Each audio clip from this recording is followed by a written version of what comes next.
இப்போ அந்த east facing அந்த லெஃப்ட் சைடு வந்து அந்த கார்னர் தான் அந்த கடைக்கு.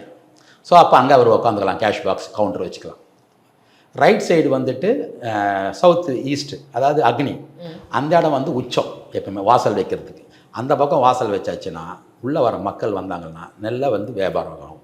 எந்த சைடு இப்போ நீங்கள் சொல்கிறீங்க? வாசல் அந்த சவுத் சைடில் நீங்கள் நின்று உங்கள் கடையை பார்க்குறீங்க, ரைட் சைடு அது வந்து அக்னி. சவுத் ஈஸ்ட் கார்னர் அது அக்னி. சவுத் வெஸ்ட் கார்னர் கன்னி கூட நியருதி.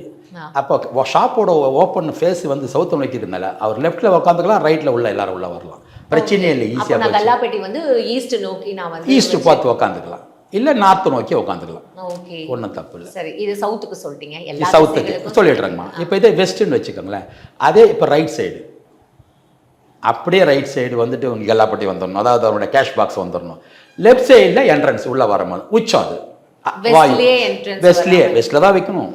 என்ட்ரன்ஸ் வெஸ்ட் நீங்கள் வெஸ்ட்டில் தான் வைக்க முடியும், வேற பக்கம் போக முடியாது.